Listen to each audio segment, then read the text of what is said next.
Hello students, welcome back in BBVN online class. आज हम हमारा चैप्टर 2 सेखीबाज मक्खी का दोहरान करेंगे फिर से। इसके बाद में मैं आपको एक एक्टिविटी दूंगी, इस चैप्टर से रिलेटेड ही है। वो एक्टिविटी आपके सब्जेक्ट मैनेजमेंट वाली है जो आपको करनी कंपलसरी है। ओके स्टूडेंट्स, क्योंकि उसके मार्क्स हमें देने हैं आपको, तो वो आपको कंपलसरी करनी है सभी स्टूडेंट्स को। इसलिए मैं ये वीडियो आपके लिए बना रही हूँ। ओके, इसको ध्यान से सुनिएगा कहानी को। एक था जंगल, उस जंगल में एक शेर भोजन करके आराम कर रहा था। इतने में एक मक्खी उड़ती उड़ती वहाँ पहुँची। शेर ने 2-3 दिनों से स्नान नहीं किया था, इसलिए मक्खी शेर के कान के एकदम पास भिन भिन भिन करने लगी। शेर को बहुत मुश्किल से नींद आई थी। देखिए, ये मक्खी यहाँ चित्र में आप देख पा रहे हैं और नीचे शेर है जो पेड़ के पास सो रहा है। अब मक्खी की आदत होती है भिन भिनाने की, उसकी भिन भिन करने की आदत होती है, और जहाँ पे गंदगी होती है वहाँ पे मक्खी ज़्यादा भिन भिनाती है। तो शेर ने 2-3 दिन से स्नान नहीं किया, इसलिए बिल्कुल उसके कान के पास मक्खी भिन भिना रही थी। शेर को बहुत मुश्किल से नींद आई थी। उसने पंजा उठाया, मक्खी उड़ गई, लेकिन फिर से शेर के कान के पास भिन भिन शुरू हो गई। अब शेर को गुस्सा आया, वह दहाड़ा, अरे मक्खी दूर हट, वरना तुझे अभी जान से मार डालूंगा। शेर को गुस्सा आया और शेर ने कहा कि अरे मक्खी दूर हट, वरना तुझे अभी जान से मार डालूंगा। मक्खी ने धीरे से कहा, छी छी, जंगल के राजा के मुंह से ऐसी भाषा शोभा नहीं देती। मक्खी ने क्या कहा? छी छी, जंगल का राजा होके ऐसी भाषा इस्तेमाल कर रहे हैं, यानी धमकी भरी भाषा। शेर का गुस्सा बढ़ गया। उसने कहा, एक तो मुझे सोने नहीं देती, ऊपर से मेरे सामने जवाब देती है, चुप हो जा वरना अभी। मक्खी बोली, वरना क्या कर लोगे? मैं क्या तुमसे डर जाऊंगी? मैं तो तुमसे भी लड़ जाऊंगी। मक्खी बोल रही है कि मैं डरूंगी नहीं, तुमसे भी लड़ जाऊंगी या लड़ सकती हूँ।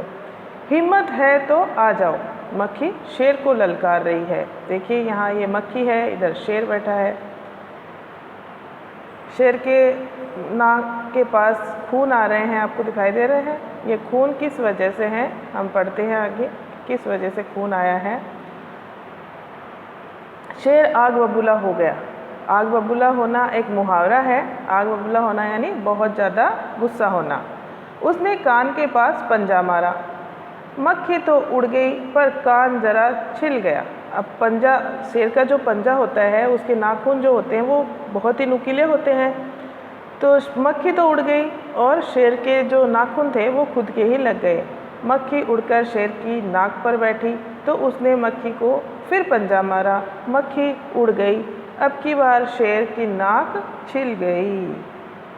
मक्खी कभी शेर के माथे पर बैठी, कभी गाल पर तो कभी गर्दन पर।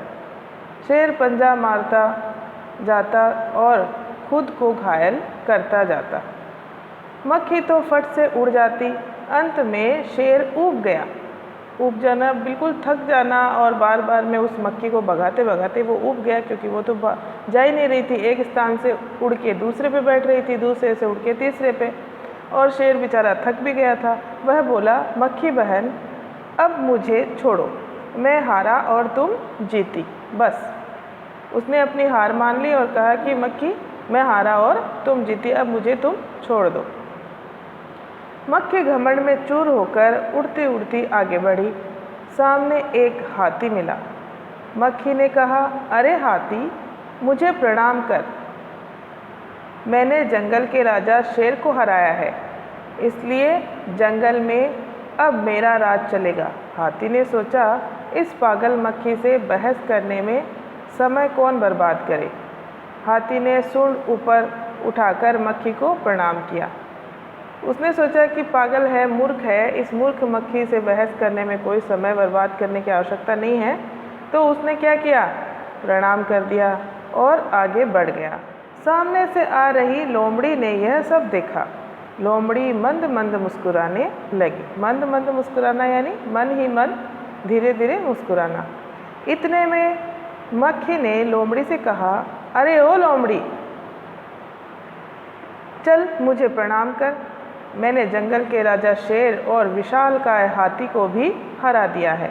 अब मक्खी की और भी ज़्यादा घमंड हो गया, तो वो लोमड़ी से भी कहने लगी कि चलो मुझे प्रणाम करो, मैंने इन दोनों को हराया है। लोमड़ी ने उसे प्रणाम किया, फिर धीरे से बोली, धन्य हो मक्खी रानी, धन्य हो, धन्य है आपका जीवन और धन्य है आपके माता पिता। लेकिन मक्खी रानी, उधर वह मकड़ी दिखाई दे रही है ना, वह आपको गाली दे रही थी, उसकी ज़रा खबर ले लेना। अब देखिए ये मकड़ी, इस मकड़ी के बारे में बोल रही है जिसने जाला बना रखा है। लोमड़ी तो चालाक होती है, उसे मक्खी से बदला लेना था। अब बदला कैसे ले? यह सुनकर मक्खी गुस्से से लाल हो उठी। गुस्से से लाल हो उठना भी वही है कि बहुत ज़्यादा गुस्सा आना। मक्खी बोली, उस मकड़ी को तो मैं चुटकी बजाते ख़त्म कर देती हूँ। यह कहते हुए मक्खी मकड़ी की तरफ झपटी और मकड़ी के जाले में फंस गई। जाले से छूटने की जो कोशिश करती गई, त्यों और भी अधिक फंसती गई। अंत में वह थक गई, हार गई। यह देखकर लोमड़ी मंद मंद मुस्कुराती हुई वहाँ से चलती बनी।